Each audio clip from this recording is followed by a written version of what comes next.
Good morning बच्चों, कैसे हो आप लोग। शुरू करें आज की क्लास। 5 फंक्शंस हम पढ़ चुके हैं मार्केटिंग के। नाम याद दिला दोगे तो बहुत अच्छा रहेगा, अदरवाइज तो हम आगे चलेंगे। आगे चले। Gathering and analysing market information, दूसरा मार्केटिंग प्लानिंग, तीसरा प्रोडक्ट डिजाइनिंग एंड डेवलपमेंट, चौथा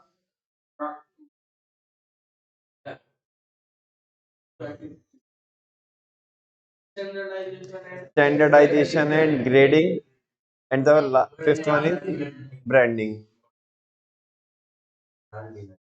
पूरा बोलो, आधा अधूरा मत बोलो।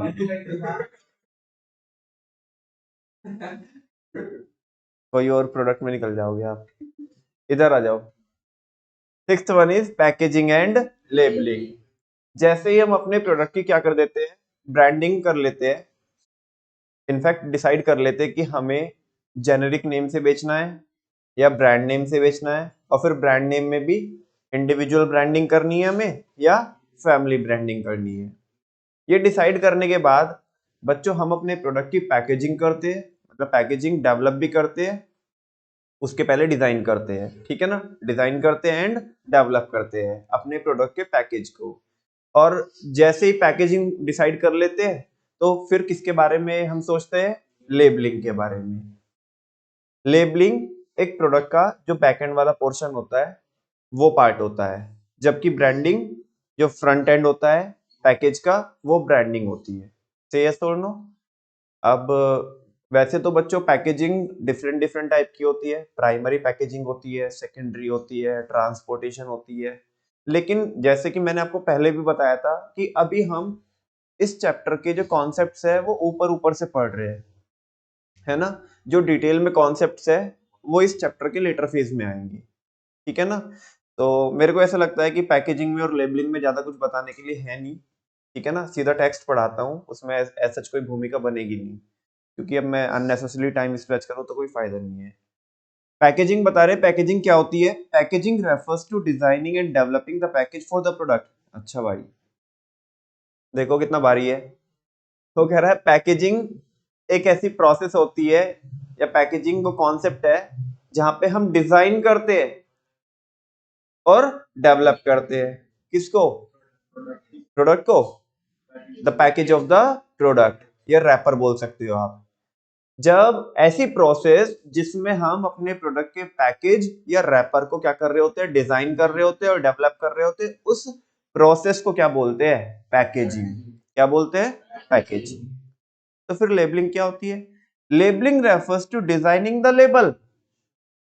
लेबल समझते हो आप, लेबल जिसपे जो इंफॉर्मेशन प्रोवाइड कराता है आपको कि इसका मैन्युफैक्चरर कौन है, मैन्युफैक्चरिंग डेट क्या है, मार्केटिंग मार्केटिंग किसने की है, एक्सपायरी क्या है, बैच नंबर क्या है, लॉट नंबर क्या है, इंग्रेडिएंट्स क्या है, ठीक है ना, कैसे कैसे इसे यूज करना है, ठीक है ना। तो वो जो सारी इंफॉर्मेशन होती है ना, वो किस पे होती है, लेबल पर। और लेबलिंग क्या होती है, लेबलिंग एक ऐसी प्रोसेस होती है जहां पे हम लेबल को डिजाइन कर रहे होते हैं to be put on the package of the product. जो लेबल को हमें किसके ऊपर लगाना है, प्रोडक्ट के पैकेज के ऊपर। वापस से पैकेजिंग क्या होती है, पैकेजिंग एक ऐसी प्रोसेस होती है जहां पे हम क्या करते हैं, डिजाइन करते हैं और डेवलप करते हैं रैपर, किसके, प्रोडक्ट के रैपर को या पैकेज को। जबकि लेबलिंग क्या होती है, लेबलिंग एक ऐसी प्रोसेस होती है जहां पे हम लेबल डिजाइन करते हैं जो किसके ऊपर लगाना है, हमें प्रोडक्ट के पैकेज के ऊपर लगाना है, वो लेबलिंग होती है। कह रहे both packaging and labelling plays a very important role in the marketing of goods. दोनों ही क्या करते हैं, पैकेजिंग भी और लेबलिंग भी एक इंपॉर्टेंट रोल प्ले करते हैं किसी भी गुड्स की मार्केटिंग में। क्यों, क्योंकि एक जो अट्रैक्टिव जो पैकेजिंग होती है वो क्या करती है, पोटेंशियल बायर को क्या करती है, अट्रैक्ट करती है। और जो लोग थोड़ा कॉन्शियस होते हैं, जो देख के प्रोडक्ट को यूज करते हैं, उनके लिए लेबलिंग बहुत क्या होती है, हेल्पफुल होती है। और आजकल एटलीस्ट हमारे भारत में लोग इतने तो अवेयर हो ही गए कि ब्रांडिंग के साथ एटलीस्ट उसकी डेट ऑफ मैन्युफैक्चर और एक्सपायरी तो देख ही लेते हैं। इतने तो अवेयर हो ही गए हैं, बाकी कुछ देखे ना देखे, लेकिन चलो पहले ये भी नहीं देखते थे, कुछ तो इम्प्रूवमेंट आया। तो लेबलिंग और पैकेजिंग काफी इंपॉर्टेंट रोल प्ले करती है। Packaging not only protect the product from spoilage, कह रहे कि पैकेजिंग केवल प्रोडक्ट को बचाने का काम ही नहीं करती है, प्रोटेक्ट करने का काम ही नहीं करती, किससे? स्पॉइलेज से, मतलब कि उसके खराब होने से, वेस्टेज से, उसे वेस्ट होने से, लीकेज से, एंड मेल्टेज, इवेपोरेशन एक्सेट्रा, इन चीजों से ही बचा के नहीं रखती है पैकेजिंग एक प्रोडक्ट को, but also serves as a promotional tool. लेकिन किसका भी काम करती है? प्रमोशनल टूल का भी काम करती है। That's why packaging is also called silent salesman. एक 1 मार्कर क्वेश्चन है कि which concept of marketing act as a silent salesman, तो आप आंसर क्या बोलेंगे? पैकेजिंग।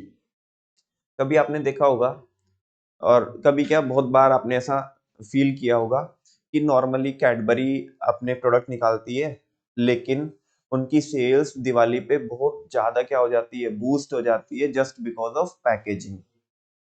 क्यों? बताओ मेरे को, एक्सप्लेन करो ये पूरी केस स्टडी। नहीं, दिवाली के टाइम पे बोलो। पैकेज तो मतलब प्रोडक्ट तो वो बेचते ही है ना, साल के साल बेचते हैं ना। Very good. वो गिफ्ट हैम्पर्स निकालते, क्या निकालते हैं? और गिफ्ट हैम्पर्स भी क्या है? 5 चॉकलेट इकट्ठी करी ऐसे कर देते क्या, है ना? अलग अलग उनके प्रोडक्ट होते हैं, और मैं कह रहा हूँ कि जितने का उसका प्रोडक्ट होता है उतने की उसमें उन्होंने पैसा लगाया होता है, किसमें? पैकेजिंग में। तुम बोलोगे फिर क्या फायदा? अरे उन्हें क्या दिक्कत है ना? प्रोडक्ट बिकना चाहिए, पैसा तो सब किससे ही आना है? कस्टमर से आना, और कस्टमर खरीदते हैं। दिवाली पे गिफ्ट हैम्पर चलते नहीं है कैडबरी के, बहुत ज्यादा चलते हैं। और उसके अंदर इनफैक्ट कई कई केस में तो मैंने ऐसे, क्योंकि दरअसल क्या है, मुझे इसलिए पता है कि जो मेरी सिस्टर है उसने जो इन्फोसिस में काम किया है, उस वो जो काम किया है वो कैडबरी के लिए किया है ना? इनकी जो कंपनी है, जो बेसिकली जो कैडबरी तो ब्रांड है, ब्रांड नेम है कैडबरी तो, ठीक है ना?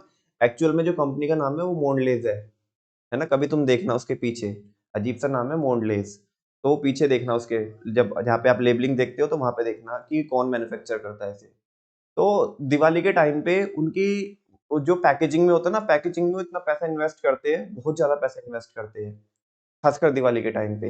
इतना जो इंटरनल जो रहता है ना, जो प्रोडक्ट है, मेन प्रोडक्ट है, उसकी भी उतनी वैल्यू नहीं रहती जितना बाहर का जो आउटर जो पैकेज रहता है, ठीक है ना? इनफैक्ट आप दिवाली पे खुद भी देखो, दिवाली पे पैकेजिंग मटेरियल इतना कॉस्टली कॉस्टली आता है कि आपको भी अगर कोई गिफ्ट हैम्पर क्या करने हैं, प्रिपेयर करने हैं, बनाने हैं, तो अंदर अपने चाहे कुछ भी रखा हो, ठीक है ना, उससे फर्क नहीं पड़ता कि बाहर आपने कितनी अट्रैक्टिव पैकेजिंग की है ना? लोग तो उस पे मर जाते हैं, है ना? और पैकेज, हाँ, बास्केट वो कितनी महंगी ले लो, हमारे यहाँ पे एक बच्ची पढ़ती थी, राशि चौहान, उनके यहाँ पे होता है, उन बास्केट्स वगैरह का काम होता है। तो वो बता रही थी कि भैया स्टार्टिंग फ्रॉम द 20 रुपीज, और अपर कोई लिमिट नहीं है। इनफैक्ट आपने देखा होगा कि जब ये सगाई वगैरह होती है तो उसमें, या शादी ब्याह के माहौल में घर में पैकेजिंग होती है, तो कोई हिसाब नहीं है, 30 40 50 हजार रुपए का तुम पैकिंग मटेरियल लिया हो, तुमने सामान देना है कितने का? वो मतलब 1 1.5 2 लाख रुपए का, 3 लाख रुपए का, और उसमें 50 40 50 हजार रुपए तुमने किस में लगा दिए? पैकेजिंग में लगा दिए, है ना? बड़े बड़े गिफ्ट हैम्पर्स, बास्केट्स आती है, पैकेजिंग मटेरियल एक से एक आता है। तो कह रहे हैं कि पैकेजिंग किसका काम करती है? अंदर प्रोडक्ट कुछ भी हो, प्रोडक्ट तो यूज करने के बाद पता पड़ेगा, है ना? लेकिन अभी सामने डिस्प्ले में प्रोडक्ट रखा हुआ है ना? तो सबसे पहले तुम उसके शेप पे, प्रोडक्ट की शेप पे और उसकी पैकेजिंग पे जाओगे। शेप भी उसके अंदर पता पड़ेगी, समझ में आ रही ना? सबसे पहले बाहर क्या दिखेगी? पैकेजिंग। तो पहले हाथ किसकी ओर जाएगा? पैकेजिंग की ओर, ठीक है ना? तो पैकेजिंग किसका काम करती है? साइलेंट सेल्समैन, मतलब बिना कुछ कहे सब कुछ कहने का एहसास कौन कराती है? पैकेजिंग। बात समझ में आ रही है? तो कह रहे हैं कि पैकेजिंग केवल बचा के नहीं रखती गुड्स को स्पॉइलेज से, वेस्टेज से, लीकेज से, मेल्टेज से, इवेपोरेशन। और मैं ये मान के चल रहा हूँ कि इन सब का मीनिंग आपको पता होगा, ये बताना है। इंग्लिश की हिंदी करूँ क्या? Etcetera etcetera, but also serves as a promotional tool. ये प्रोडक्ट को बचा के तो रखती है, साथ में किसका भी काम करती है? प्रमोशनल टूल का काम करती है, गुड्स को प्रमोट करने में हेल्प करती है। That's why packaging is also called silent salesman. इसीलिए पैकेजिंग को साइलेंट सेल्समैन कहा जाता है, as it plays an important role in the success of a product, क्योंकि एक प्रोडक्ट की सक्सेस में काफी इंपॉर्टेंट रोल प्ले करती है। Sometimes the quality of the product is judged by the buyers from the packaging. वो कह रहे हैं ना कि कई बार तो बायर प्रोडक्ट की क्वालिटी को जज करता है, किससे? उसकी पैकेजिंग से। अरे इसकी तो पैकेजिंग भी बढ़िया नहीं है, ये क्या बढ़िया होगा प्रोडक्ट? इसकी पैकेजिंग देख कितनी एकदम जबरदस्त है, ये देख पैकेजिंग ही इतनी जबरदस्त है, तो प्रोडक्ट कितना जबरदस्त होगा, है ना। कभी भी मत जज करो किसी भी बुक को उसके कवर से, ठीक है ना। इंटरनल इंटरनल ही होता है। तो क्या बोल रहा है, लेबल, ये तो बता ही दिया उसने, पैकेजिंग के बारे में तो बता ही दिया। लेबलिंग क्या बोल रहा है, labelling is also an important feature of the product. Labelling भी एक काफी इंपॉर्टेंट क्या रहता है, एलिमेंट रहता है पूरे ओवरऑल प्रोडक्ट की मार्केटिंग के लिए। As labels provide detailed information, क्योंकि लेबल ही वो चीज है जो आपको डिटेल्ड इन्फॉर्मेशन प्रोवाइड कराती है अबाउट द प्रोडक्ट। इसके बारे में, प्रोडक्ट के बारे में, इट्स कंटेंट्स, उसके कंटेंट्स के बारे में, उसका price, method of use etcetera, है ना। बच्चों कई बार लेबल एक सिंपल टैग से लेकर के, सिंपल टैग से लेकर के एक डिटेल्ड जो वाइटल इंफॉर्मेशन प्रोवाइड कराता है वो भी हो सकता है। आप कभी देखोगे रेडीमेड गारमेंट्स पे लेबलिंग बहुत ज्यादा नहीं होती, उस पे सिंपल एक क्या रहता है, टैग रहता है, जिसपे ब्रांड का नेम लिखा रहता है, प्राइस लिखा रहता है, साइज लिखा रहता है और उसका मैन्युफैक्चरर लिखा रहता है ना। रेडीमेड गारमेंट्स पे वो जो लेबलिंग होती है बस वही उसकी लेबलिंग है, वो जो एक सिंपल टैग, टैग तो समझते हो आप, एक छोटा सा वो क्या बोल दे स्टिकर टाइप से लगा रहता है, समझ में आ रही है ना बात। लेकिन अगर आप स्नैक्स वगैरह लोगे, खाने पीने के आइटम लोगे, मेडिसिन लोगे, तो उनपे डिटेल्ड इन्फॉर्मेशन होगी कि वो किन किन चीजों से बनी हुई है, ठीक है ना, उसमें कितनी कितनी क्वांटिटी यूज की गई है, आपको कैसे यूज करना है ना। जो मैन्युफैक्चरर की डायरेक्शन होती है वो होती है सनलाइट से दूर रखना है, बच्चों से दूर रखना है ना, कूल प्लेस पे क्या करना है, ड्राई करना है, ऐसा कुछ करके इन्फॉर्मेशन, बहुत सारी इन्फॉर्मेशन होती है, ठीक है। आई होप आपको समझ में आया होगा पैकेजिंग एंड लेबलिंग। बहुत ज्यादा कुछ मेरे पास अभी के लिए बताने के लिए नहीं है, बाद में होगा तो बताऊंगा, ठीक है। चलो वंस अगेन, अभी तक हमने 6 स्टेप देखे इसमें प्रोडक्ट को कस्टमर तक पहुंचाने के लिए, ठीक है ना। जल्दी से बोलते जाए आप बार बार। Gathering and analysing market information, marketing planning, product designing and development, standardization and grading, branding, packaging and labeling।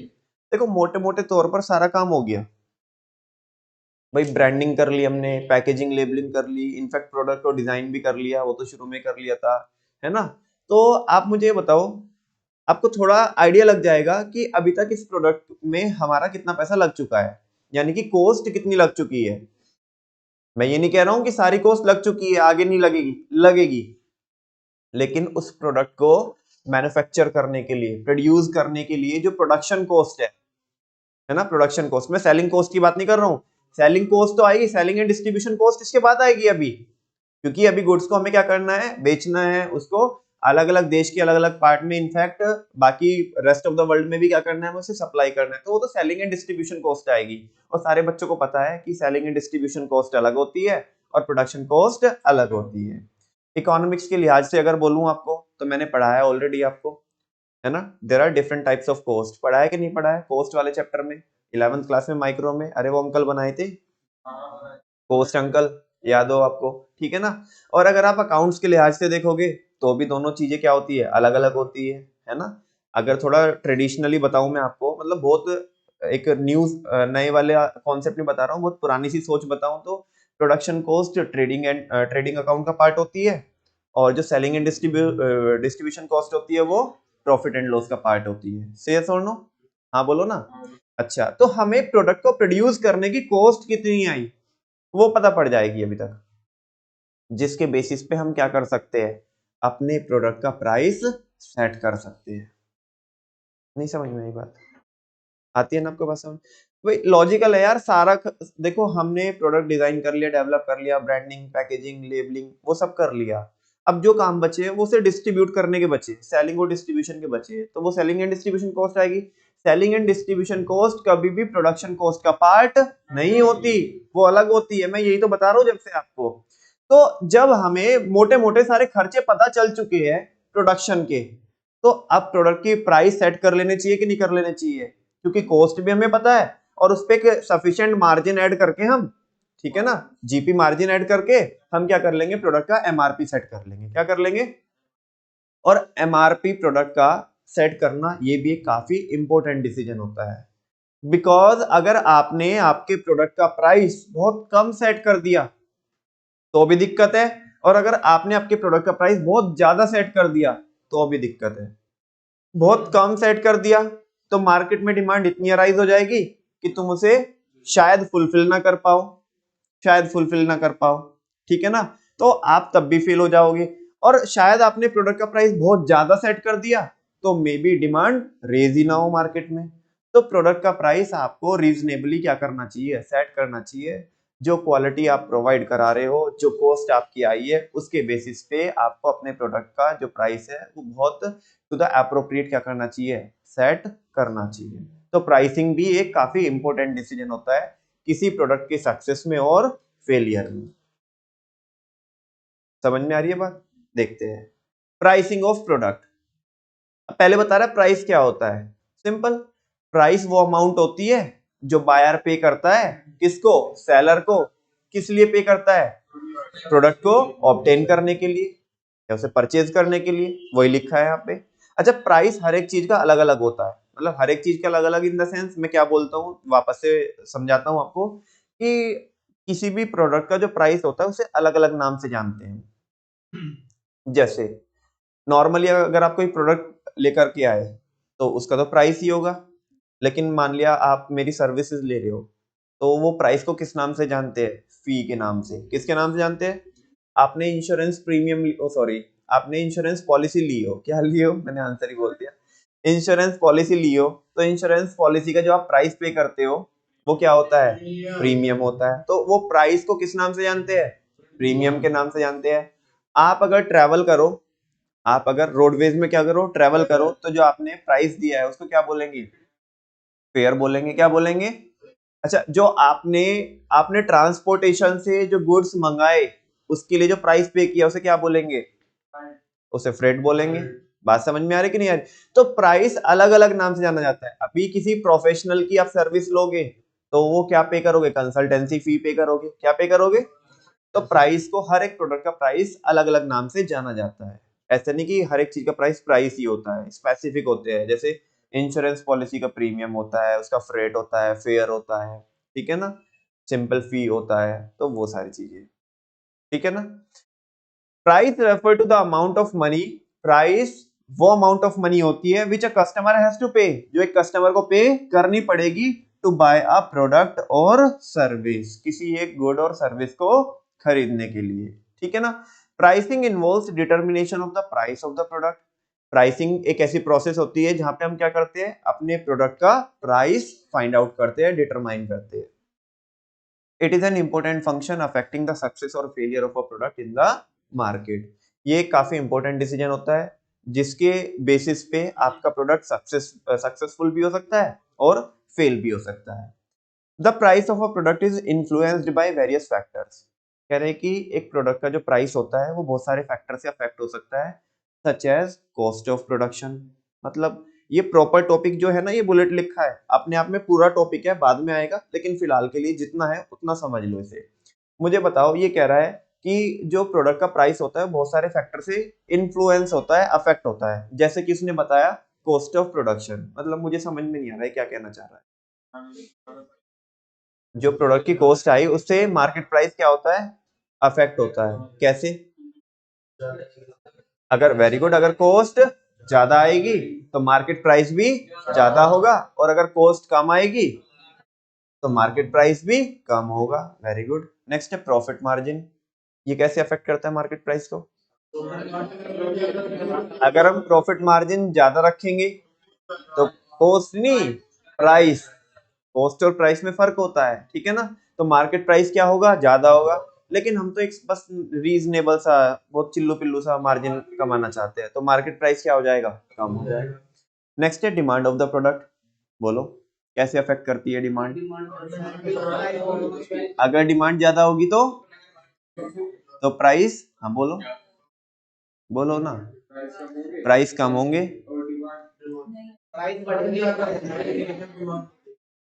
ये चीज मैंने आपको 11th में भी समझाई थी कि लॉ ऑफ डिमांड में और ये जो मैं पूछ रहा हूं अभी उसमें फर्क होता है। और मुझे लग ही रहा था कि कोई तो बच्चा बोलेगा कि अगर डिमांड ज्यादा होगी तो प्राइस कम होंगे according to the law of demand.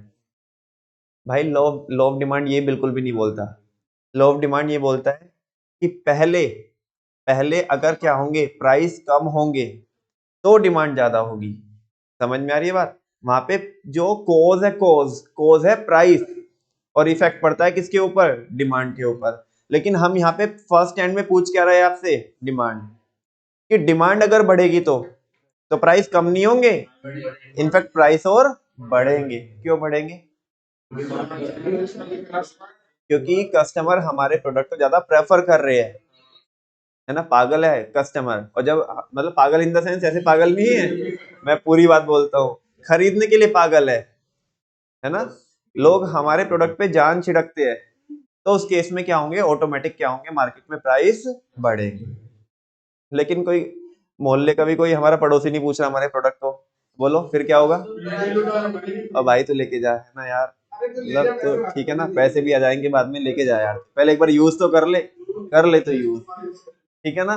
तो डिमांड ऑफ द प्रोडक्ट ये भी मार्केट प्राइस को काफी अफेक्ट करती है। डिमांड ज्यादा है तो प्राइस भी ज्यादा रहेगा, और डिमांड अगर कम है तो प्राइस भी कम रहेगा। क्यों वंश, बात सही है कि नहीं है? आगे है प्राइस ऑफ कॉम्पिटिंग प्रोडक्ट।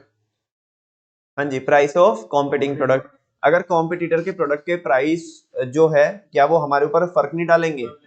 कैसे फर्क डालेंगे बताओ? अगर उसके प्राइस कम है तो हमें फोर्सफुली प्राइस क्या करने पड़ेंगे? कम करने पड़ेंगे। और अगर उसने ज्यादा कर दिए तो हम कुछ भी नहीं करने के, हम नहीं करने के ज्यादा, उसे करने दो ज्यादा। समझ में आ रही है ना बात? ठीक है ना? लेकिन कॉम्पिटिंग प्रोडक्ट होना चाहिए, ऐसे नहीं कि प्रोडक्ट में बहुत ज्यादा डिफरेंस हो गया, कॉम्पिटिंग होना चाहिए, ठीक है ना? तो ये सारे कुछ फैक्टर्स होते हैं, और भी कुछ फैक्टर्स होते हैं, वो भी यहाँ पे चर्चा नहीं कर रहा हूँ, कह रहा हूँ कि पूरा का पूरा टॉपिक है तो बाद में ही देखेंगे। इतनी बात समझ में आती है आपको? अभी हम 7 स्टेप 7 फंक्शन पढ़ चुके हैं मार्केटिंग के, और हम अपने प्रोडक्ट के प्राइस को सेट कर चुके हैं, है ना? ऐसे इतना जल्दी थको मत, अभी तो बिजनेस करना है, ठीक है ना? अभी तो प्रोडक्ट की प्राइस ही सेट की है, अभी तो बेटी बाप के ही है, घर में ही है ना, अभी तो ये सारे कार्यक्रम घर पे ही चल रहे हैं, ठीक है ना? अगला कार्यक्रम चालू होगा जहाँ पे हम नोरा को और उर्वशी को देखा ना कितनी जल्दी एक्टिवेट हुए, वो सीधा बैठ गए सारे, कह रहे सीधे बैठ जाओ, ठीक है ना? जहाँ पे हम प्रमोशन की बात करेंगे, जहाँ पे हम किसकी बात करेंगे? प्रमोशन की बात करेंगे, ठीक है ना? फिलहाल मुझे बताओ अभी तक हमने क्या क्या किया, बहुत जल्दी से बताओ, बहुत तेज स्पीड के साथ। Gathering and analysing market information, marketing planning, product designing and development, फिर standardisation and grading, then branding, packaging and labelling, उसके बाद प्राइसिंग ऑफ द प्रोडक्ट, है ना? प्राइस सेट कर चुके हैं। अब जब प्राइस सेट कर चुके हैं हम प्रोडक्ट का, तो अब क्या करेंगे? अपने प्रोडक्ट को प्रमोट करेंगे। क्या करेंगे? प्रमोट करेंगे। बिकॉज हमारा प्रोडक्ट हमने सुपीरियर बनाया और वो हमें पता है, अभी मार्केट में जनता को नहीं पता है, तो जनता तक, वो पब्लिक तक वो अवेयरनेस हमें पहुंचानी है कि भाई हमारा प्रोडक्ट देखो कितना अच्छा है। बात समझ में आ रही है ना? से यस और नो? तो उसके लिए अपने को क्या करना पड़ेगा? प्रमोशन करना पड़ेगा। क्या करना पड़ेगा? अच्छा, प्रमोशन मतलब क्या एडवर्टाइजमेंट ही प्रमोशन होता है क्या? नहीं।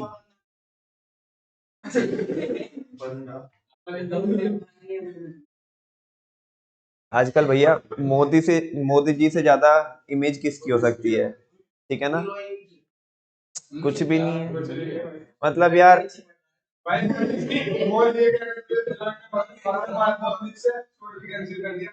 जी, तो मोदी जी 2 लाइन बोल दे तो एक देश को बर्बाद कर सकते हैं। हाँ जी, उनकी इकोनॉमी को बर्बाद कर सकते हैं, सबको घुटनों पे ला सकते हैं। तो मोदी जी से बड़ा इन्फ्लुएंसर कौन होगा? खैर, मैं प्रमोशन की बात कर रहा हूँ। किसकी बात कर रहा हूँ? केवल एडवर्टीजमेंट ही प्रमोशन नहीं होता। प्रमोशन के अंदर हर एक वो एक्टिविटी आती है, हर एक वो एक्टिविटी आती है जहां पे आप, जिनकी हेल्प से आप अपने प्रोडक्ट को, अपने प्रोडक्ट की अवेयरनेस कस्टमर तक पहुंचाते हैं। और एडवर्टीजमेंट तो जस्ट एक जरिया होता है, एक तरीका होता है। केवल एडवर्टीजमेंट को ही अगर आप प्रमोशन समझोगे तो ये बिल्कुल गलत है। एडवर्टीजमेंट इज द बच्चा ऑफ प्रमोशन, वो उसका एक पार्ट होता है एडवर्टीजमेंट। बाकी और तरीके से भी क्या किया जा सकता है बच्चों? प्रमोशन किया जा सकता है। आपके सामने स्क्रीन पे है, पाप को पब्लिक में सेल करेंगे, कर ही दो, अब तो बहुत पाप कर लिए तुमने, ठीक है ना? पाप को, बाप को नहीं बोल रहा हूँ कभी पाप को पब्लिक में सेल करेंगे, ठीक है ना। अब तुम्हारे गंगा में धोने वाले नहीं है तुम्हारे पाप, बस तुम्हें तो अभी बेचना ही पड़ेगा। पाप को पब्लिक में सेल करेंगे। P for personal selling, P for personal selling. जो ना ना ना घर घर जाकर नहीं, वो कैनवासिंग होती है, जो घर घर जाकर होती है, डोर टू डोर सेलिंग होती है, वो कैनवासिंग होती है। पर्सनल सेलिंग में और कैनवासिंग में थोड़ा फर्क होता है, और इसी चीज का फर्क है, ये बाद में भी बताऊंगा मैं आपको। फिलहाल पर्सनल सेलिंग, आप किसी भी शोरूम पे जाते हो, या आपके यहाँ पे भी एक बिजनेस होता है, और आपके यहाँ पे बंदे होते हैं जो आर्टिकल्स दिखाते हैं, कस्टमर को पसंद कराते हैं, उन्हें बोलते हैं पर्सनल सेलर। क्या बोलते हैं? Personal seller. जो जहाँ पे फेस टू फेस कॉन्वर्सेशन होता है, कम्युनिकेशन होता है, डायलॉग्स क्रिएट होते हैं जहाँ पे, और कस्टमर अगर परेशान है या उसे कुछ समझ में नहीं आ रहा है, तो पर्सनल सेलर उसकी क्या करता है? हेल्प करता है उसको प्रोडक्ट को पसंद कराने में, या उसको फाइनल डिसीजन लेने में। वो होती है पर्सनल सेलिंग। प्रॉपर टॉपिक है बाद में, अभी मैं कह रहा हूँ, मैं बार बार बता रहा हूँ आपको, मैं हर बात मतलब हर बात पे यही चीज बोल रहा हूँ कि अभी मैं जो चीजें बता रहा हूँ, अभी तुम्हें ऐसा लग सकता है कि यार इसके बारे में तो बहुत ज्यादा चर्चा की नहीं हमने। करेंगे, पूरे पूरे टॉपिक है ये, जो पढ़ रहे हैं ना, अपने आप में बहुत बड़ा डिस्कशन है ये। मतलब कम से कम 6-7 क्लास लगेगी इस पे, जो मैं सामने से अभी आपको ऐसे बता रहा हूँ। अभी तो ऊपर ऊपर से बता रहा हूँ कि पर्सनल सेलिंग, हल्का सा आइडिया दे रहा हूँ कि होती क्या है पर्सनल सेलिंग। पर्सनल सेलिंग एक ऐसी प्रोसेस होती है जहाँ पे एक बंदा कस्टमर की क्या करता है? हेल्प करता है, और फेस टू फेस क्या होती है? कॉन्वर्सेशन होती है। ये जो पर्सनल सेलिंग है, आपको आपको किसी मॉल वगैरह में नहीं मिलेगी। आप कभी थोड़ा देखना कि मॉल में बहुत ज्यादा जो साड़ी वगैरह होती है ना, उनकी सेल्स नहीं होती मॉल में। खाने वगैरह की हो जाएगी या बाकी चीजों की हो जाएगी, लेकिन साड़ी की कभी भी, अभी कभी ऐसा तुमने ऐड भी नहीं देखा होगा कि इस मॉल में ये वाली, मतलब ये वाले ब्रांड की साड़ी फेमस है और यहाँ पे मिलती, इतनी सेल्स होती है, ये होती है, वो होती है ना। जीन्स टॉप है ना, बाकी दूसरी ड्रेसेस चल जाएगी, है ना, लेकिन साड़ी नहीं चलेगी कभी भी मॉल में। उसके लिए पर्सनल सेलिंग चाहिए। कभी भाई हमारी मम्मी को, वो जब तक ना सामने वाला जो पर्सनल सेलर है उनके मन में भर नहीं देगा वो साड़ी, भरनी पड़ती है, ठीक है ना। मतलब मक्खन लगाना पड़ता है, 10 बातें आगे की बताएगा तब तो पसंद आएगी। और मॉल में क्या होता है? सेल्फ सर्विस सिस्टम होता है। क्या होता है? कितनी भी तुम महंगी लगा तो समझ में ही नहीं आएगी, लेकिन बहुत बहुत कम रेंज में। लेकिन सामने ना, जो सामने जो बंदा है वो मन में भरने वाला हो, यानी कि पर्सनल सेलर हो, तो सस्ती चीज भी पसंद आ जाएगी मम्मी को। मतलब साड़ी की बात कर रहा हूँ स्पेशली, क्योंकि जब तक 4 लोग बताएंगे नहीं ना, उसके फीचर्स नहीं गिनाएंगे, तो मम्मी को समझ में नहीं आएगा।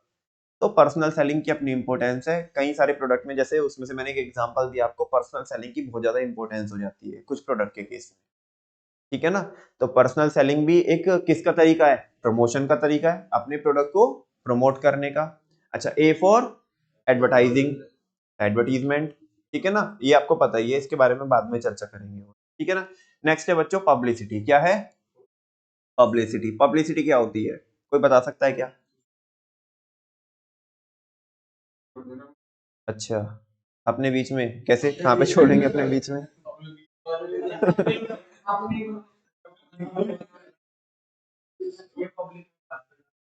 पब्लिक में बात फैलाना, इसे पब्लिसिटी बोलते हैं। थोड़ी कुछ हद तक तो बोल दिया आपने, है ना, कुछ और थोड़ा करीब जाओ, बताओ पब्लिसिटी क्या होती है, और what is the difference between advertising and publicity?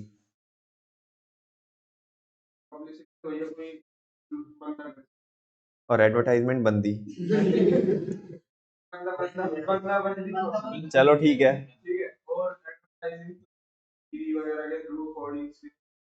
Advertisement कोई बंदा नहीं कर सकता,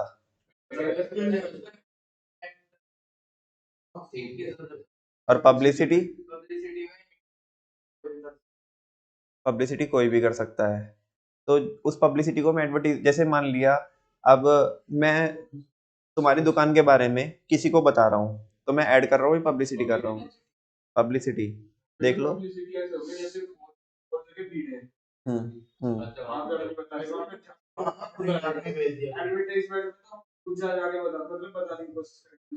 हाँ, तो वो एडवर्टीजमेंट नहीं होगा। होर्डिंग्स लगाए हमने, एक एक स्क्रीन लगाई, तो वो एडवर्टीजमेंट नहीं होगा। वो कह रहा है कि अपनी बात पे नहीं आने दोगे तुम। देखो एक बात तो आपने सही बोली, जैसे दो बात सही बोली। एक तो भाई साहब ने बोला कि क्या बोला था आपने, मैं भी भूल गया क्योंकि तुक्का मारा था, है ना, पब्लिक में अपनी बात फैलाना, ठीक है ना, ये कुछ हद तक सही हो सकता है, कुछ हद तक सही हो सकता है, बिकॉज एडवर्टीजमेंट में भी हम यही करते हैं, तो इसलिए मैं बहुत ज्यादा इसे सही नहीं मानता हूँ। फिर आपने कुछ बोला था वर्मा जी, क्या बोला था आपने, आप बताए, हम भी बोला था कि इसमें एडवर्टाइजमेंट तो इसमें कोई भी कर सकता है, एक हल्का सा डिफरेंस ये हो सकता है। और सारी पिक्चर अभी क्लियर कर देता हूँ, जब फ्री में ऐड होता है तो उसे पब्लिसिटी बोलते हैं। और जो आपने बोला था ना, अच्छा ये क्या कह रहा है, ये बीच में घुस के तो कर रहा था। जैसे जो वर्मा जी ने बोला, उसे आप उस बात को कुछ हद तक रिलेट कर सकते हो, क्या ना कि कोई भी कर सकता है पब्लिसिटी, तो है ना। अब हल्का सा वो कनेक्ट हो जाएगा, लेकिन प्रॉपर प्रॉपर पब्लिसिटी क्या होती है, जब फ्री में एडवर्टीजमेंट होता है तो उसे बोलते हैं पब्लिसिटी।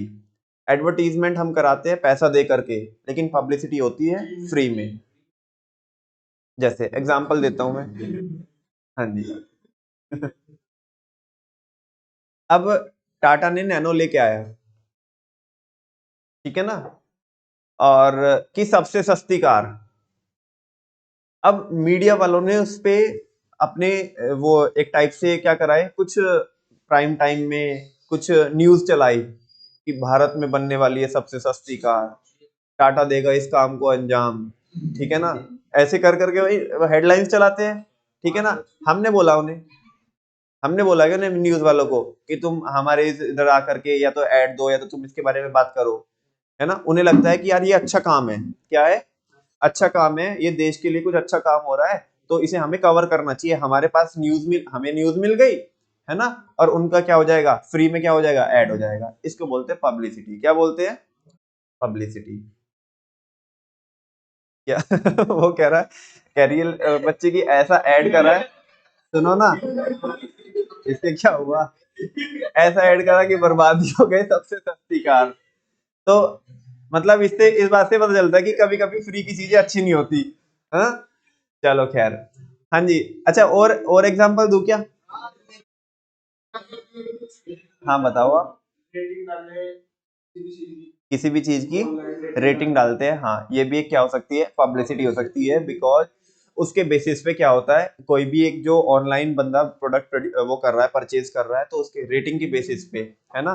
और जैसे मेरे जैसे पागल लोग तो हमेशा ऐसे होते हैं कि अगर कोई भी ऑनलाइन प्रोडक्ट परचेज करना हो तो एटलीस्ट कम से कम ऐसे ऐसा फिल्टर लगाया जाता है कि जिसकी कम से कम 4 स्टार रेटिंग हो जिस प्रोडक्ट की, है ना। और उसके फिर रिव्यूज वगैरह वो जो पढ़ना होते हैं ना, वो रिव्यूज भी ऐसे नहीं कि वो ऐसे फेक से रिव्यूज हो, है ना, जेन्युइन रिव्यूज हो, वो पता पड़ जाता है पढ़ने के बाद कि ये फेक है या जेन्युइन रिव्यूज है, ठीक है ना। हाँ, कंपनी वो कराती तो है फेक, लेकिन उसमें तुम्हें पता पड़ जाएगा जब तुम पढ़ोगे ना।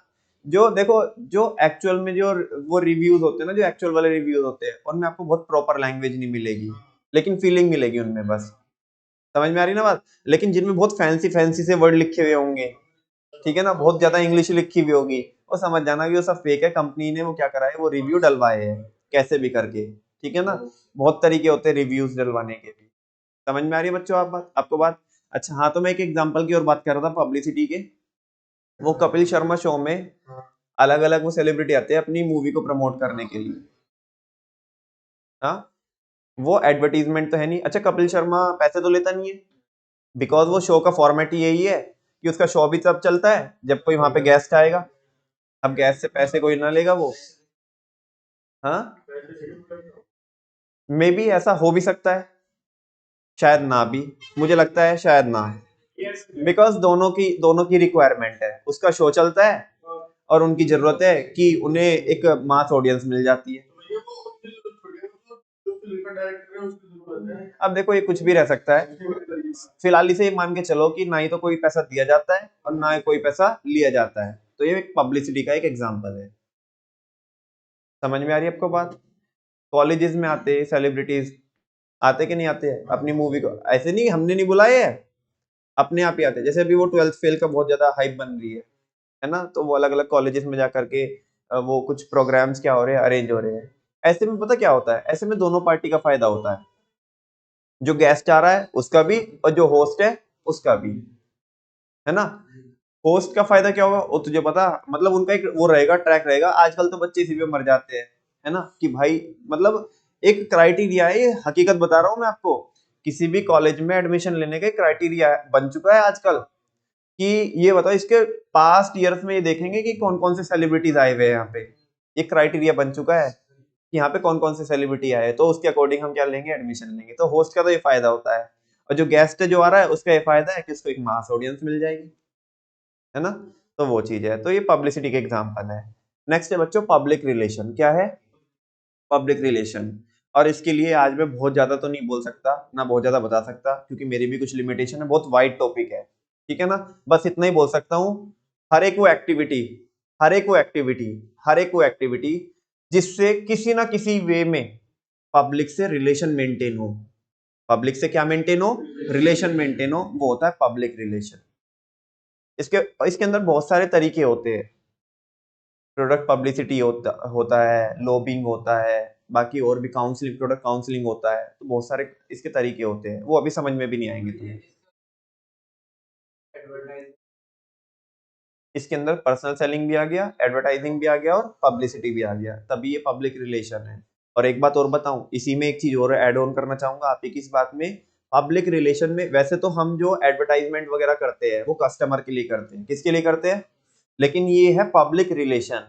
पब्लिक रिलेशन में केवल और केवल कस्टमर नहीं आते, हर एक वो पार्टी, मतलब अगर मैं स्टेक होल्डर बोल दूं तो कोई गलती नहीं होगी, स्टेक होल्डर, ठीक है ना। पब्लिक रिलेशन जो मेंटेन किया जाता है वो स्टेक होल्डर के साथ किया जाता है।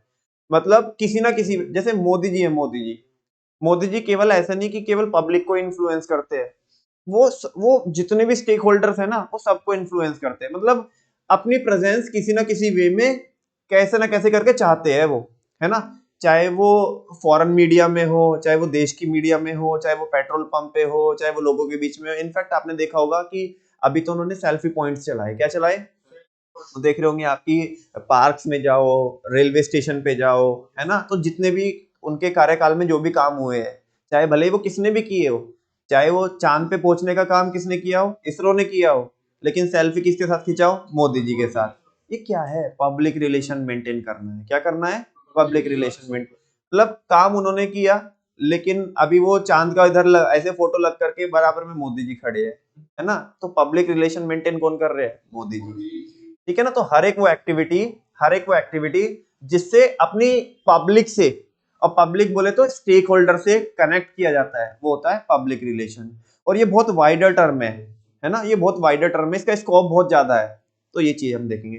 फाइनली होता है बच्चों सेल्स प्रमोशन। क्या होता है सेल्स प्रमोशन में, क्या होता है, कुछ ऐसी टेक्निक्स यूज की जाती है जहां पे हम शॉर्ट टर्म के लिए अपनी सेल्स को बूस्ट करते हैं। जैसे bye one get one free, मैंने क्या बोल दिया, बाय वन गेट वन, सही तो है, buy one get one free. अभी end of the season sale चलेगी, है ना, तो वुलन पे 40% फ्लैट डिस्काउंट, या कोई वाउचर दे दिए। अब ये जो गूगल पे वो पहले तो चलो ठीक है 2 4 5 रुपए आ भी जाते थे, अब तो बेटर लक बोलता है, और बाकी ऐसे वाउचर देता है जिनका हमारे से कोई दूर दूर तक लेना देना है ही नहीं है ना। कह रहे कि वो तुम ये वो खरीद लो, ये स्पेक खरीद लो या ये गूगल खरीद लो, तो इस पे 2,000 रुपए का डिस्काउंट मिल जाएगा तुम्हें। अबे नहीं चाहिए, ठीक है ना।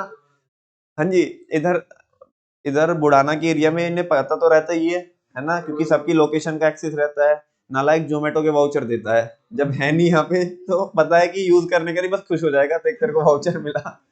अरे भाई हमें तो नहीं चाहिए वाउचर, वो 2 4 5 रुपए खाते में ट्रांसफर कर दो जो पहले करते थे, ठीक है ना। तो ये सेल्स, कोई वाउचर दे देना, है ना, या जैसे कि इतने की परचेजिंग करोगे तो आपको एक हॉलीडे पैकेज मिलेगा।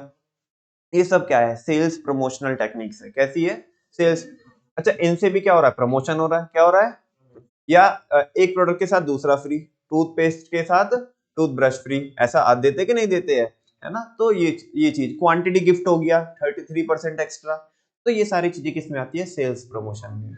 और ये सारे तरीके हैं क्या करने के, प्रमोशन करने के। नमन भैया ऊपर से तो कुछ बताया नहीं आपने, ऊपर कुछ है भी नहीं बताने के लायक, जो कुछ है इनमें है, ठीक है ना। ऊपर तो वो जरा मरा सी इंग्लिश लिखी होगी उसने, ठीक है, खैर देख लेते हैं। फिलहाल मुझे बताओ प्रमोशन के 5 तरीके होते हैं। पाप को पब्लिक में सेल करेंगे, भाई यही होता है प्रमोशन से, पाप ही पब्लिक में क्या हो रहा है, सेल हो रहा है। बोलो पाप को पब्लिक में सेल करेंगे, पाप को पब्लिक में, पी फॉर, सारे बच्चे एक साथ बोलना, P for, A for, P for public, for sales, for, एक बार और बोलेंगे, है ना, पीछे वालों की आवाज थोड़ा कम आ रही है। पी फॉर, अच्छे से बोलो, थोड़ा प्यार से, ऐसे धमकाओ मत, ठीक है ना। P for, A for, P for public, for sales, for, very good, बात समझ में आती है। तो 5 तरीके होते हैं प्रमोशन के। अभी देख लो, promotion refers to all such activities, promotion में वो सारी एक्टिविटीज आती है which aim to inform customers, जिनका मकसद होता है कस्टमर को इन्फॉर्म करना about the product of the company, किसके बारे में, कंपनी के प्रोडक्ट के बारे में, कि अच्छा तेरे को पता नहीं है तो तेरे को पता, मतलब अवेयरनेस डालना उस चीज की कि देख भाई मार्केट में ऐसा प्रोडक्ट भी मिलता है, एंड मोटिवेट देम, और केवल उसे अवेयर ही नहीं करना है, केवल केवल अवेयर करके क्या करेंगे हम, हमारा पैसा लग जाएगा, हमारा क्या फायदा हुआ। अवेयर तो अच्छा अच्छा, ऐसा आता है कि कोई प्रोडक्ट मार्केट में, हाँ ठीक है आता है तो ठीक है, अभी उसे कॉल टू एक्शन जनरेट करना, क्या जनरेट करना, कॉल टू एक्शन, समझते हो आप, कि जो हम उससे कराना चाहते हैं वो इंग्लिश में इधर लिखा है, and motivate them to buy these product, इसको बहुत फैंसी शब्दों में बोलेंगे कॉल टू एक्शन, क्या बोलेंगे, कॉल टू एक्शन, कि भाई अब जो हम चाहते हैं ना तेरे से कराना तू वो कर, और हम क्या चाहते हैं, एक मार्केटर क्या चाहता है कि तू हमारे प्रोडक्ट को भाई क्या कर, बाय कर, यस और नो। तो जल्दी से बताओ प्रमोशन में वो सारी एक्टिविटीज आती है, बोलो आगे पूरा करो इस स्टेटमेंट को, जिनका मकसद कस्टमर को इन्फॉर्म करना होता है, किसके बारे में, कंपनी के प्रोडक्ट के बारे में, और क्या जनरेट करना होता है, कॉल टू एक्शन जनरेट करना होता है, यानी कि उसे मोटिवेट करना होता है कि वो उस प्रोडक्ट को क्या कर ले, बाय कर ले। कह रहे there are 5 important tools, 5 tool है या टेक्निक है या आप उसे मेथड बोलो ऑफ प्रमोशन विच इंक्लूड, कौन, आपको पब्लिक में सेल करेंगे। अब marketer has to select the combination of various tools, बहुत अच्छा, मतलब लिखा है ठीक ठाक। कोई एक इंसान एक टाइम पे एक यूज करता है या कॉम्बिनेशन करके बना करके यूज कर सकता है, कॉम्बिनेशन बना के यूज कर सकता है। हमारे बंदे हैं उधर, कस्टमर आते हैं तो पर्सनल सेलिंग करते हैं, हमने एडवर्टाइजमेंट भी करा के रखी है, हम कुछ ऐसे काम करते हैं जिनसे हमारी क्या भी हो रही है, पब्लिसिटी भी हो रही है, और हम केवल अपने कस्टमर से रिलेशन भी मेंटेन करके चलते हैं, अपने स्टेक होल्डर से रिलेशन मेंटेन करके चलते हैं जिस भी तरीके से हो सकते हैं, तो पब्लिक रिलेशन, और कभी कभी हम एंड ऑफ सीजन सेल भी निकालते हैं, बाय वन गेट वन निकालते हैं, तो कुछ भी कॉम्बिनेशन बना सकते हैं। तो वो बोल रहा है कि प्रमोशन जस्ट ऐसा नहीं है कि एक ही तरीके से होगा, अब marketer has to select, marketer को सेलेक्ट करना होगा एक कॉम्बिनेशन अलग अलग टूल्स का, after considering the promotion budget of the company, किसको कंसिडर करने के बाद, अपने प्रमोशन बजट को कंसिडर करने के बाद, भाई जितना मेरा बजट है उस बजट में जो कुछ भी हो सकता है मैं वो करूंगा। हाँ बोलो, मान लिया ऐसा भी हो सकता है कि जितना मेरा बजट है उसमें हमने केवल उर्वशी को ही साइन किया, सारा बजट खत्म हो गया, फिर बाकी कुछ भी नहीं करेंगे। समझ में आ रही है ना बात, ऐसा भी हो सकता है, या हमें लग रहा है या हमारा तो इतना बजट है, इतने में तो उर्वशी आएगी, छोड़ो ना इसे साइड करो, बाकी सब काम करेंगे हम, ठीक है ना, उसमें पर्सनल सेलिंग भी करेंगे, एडवर्टाइजिंग किसी और से करा लेंगे, है ना, पब्लिसिटी कुछ ऐसा करेंगे कि कुछ तो जनता का भला हो, ताकि लोग हमारे बारे में खुद खुद ब खुद क्या करे, बात करे, है ना। हाँ बोलो ना, उसे स्प्रेड ऑफ वर्ड बोलते हैं, स्प्रेड ऑफ माउथ बोलते हैं, जहाँ पे लोग खुद पे खुद बात करें, वही पब्लिसिटी होती है, जो आप बोल रहे थे ना वर्मा जी कि वो कोई भी कर सकता है, बस बात ये है कि वो फ्री में होती है ना। अब मान लिया अगर तुम 4 लोगों को जाके बताओगे कि नमन भैया बहुत गंदा पढ़ाते हैं, ठीक है ना, वो तो नोट्स भी बनवाएंगे, ये भी बनवाएंगे, वो भी तो पब्लिसिटी है ना। अब वो कैसी भी हो सकती है, पॉजिटिव भी हो सकती है, नेगेटिव भी हो सकती है। तुम 4 लोगों को बताओगे कि भाई अगर तुझे पढ़ना है, पढ़ने के लिए लिहाज से जाना है तो वहां जाना, और टाइम पास के लिए जाना है तो कहीं और जाना, तो वो भी एक अपने आप में क्या है, पब्लिसिटी, मैंने तुम्हें कोई पैसे तो दिया नहीं है। समझ में आ रही ना बात, लेकिन मैं खुद पे खुद होकर के जो होर्डिंग्स वगैरह लगवाता हूँ या बाकी कुछ भी किसी भी तरीके से कराता हूँ, तो वो एडवर्टीजमेंट है, और एडवर्टीजमेंट में पब्लिसिटी में यही फर्क होता है, ठीक है ना। तो ये चीज हो गई बच्चों। इसके बाद आता है, अभी तो देखो अभी हमने प्रमोशन भी कर लिया, क्या कर लिया, प्रमोशन कर लिया। जब लोगों को पता चलेगा हमारे प्रोडक्ट के बारे में और हम कॉल टू एक्शन क्या करेंगे, जनरेट करेंगे, तो वो हमारे प्रोडक्ट की क्या करेंगे, वेरी गुड, इंग्लिश में बोलो से, इकोनॉमिक्स में क्या बोलेंगे, डिमांड करेंगे। हमारे प्रोडक्ट की क्या करेंगे, और जब हमारे प्रोडक्ट की वो डिमांड करेंगे तो हमें अपने प्रोडक्ट को फिजिकली क्या कराना पड़ेगा, डिस्ट्रीब्यूट कराना पड़ेगा। क्या कराना पड़ेगा, अभी तक तो बेटी बाप के घर में थी, अभी विदाई का समय आया है, मतलब प्रोडक्ट अभी तो हमारे पास ही था, समझ में आ रही है। अब मार्केट में हमने कॉल टू एक्शन जनरेट किया है, तो अब उसे क्या करना पड़ेगा, डिस्ट्रीब्यूट। अल्टीमेट मकसद ही तो हमारा यही था, है ना। और उसको करने के लिए हमें ट्रांसपोर्टेशन करनी पड़ेगी। क्या करनी पड़ेगी, ट्रांसपोर्टेशन करनी पड़ेगी, ठीक है ना। स्टोर भी करना पड़ेगा, यस और नो। और जब ये सारा काम हो जाएगा, प्रोडक्ट बिक जाएगा, तो बाद में कस्टमर क्या बोलेगा, भैया हमें दिक्कत आ रही है, या हमारी प्रॉब्लम है, हमें रिपेयरिंग करवानी है, या हमें कुछ फीडबैक देना है, या कुछ और आपके प्रोडक्ट में ऐसा हो, तो वो सारी चीजें तो सब किस में आ जाएगी, कस्टमर सपोर्ट सर्विस में आ जाएगी। इस तरीके से करके बच्चों जो मार्केटिंग है, मार्केटिंग की एक्टिविटीज है, वो कंप्लीट हो जाती है। और ट्रेडिशनल साइंस में हमने मार्केटिंग की डेफिनेशन में यही पढ़ा था कि marketing refers to the performance of business activities that direct the flow of goods and services from producer to consumer. Thank you very much बच्चों, आज के लिए इतना ही करेंगे, बाकी मोस्ट प्रोबेबली कल ये पूरा हो जाएगा, है ना, हो जाना ही चाहिए कल तो।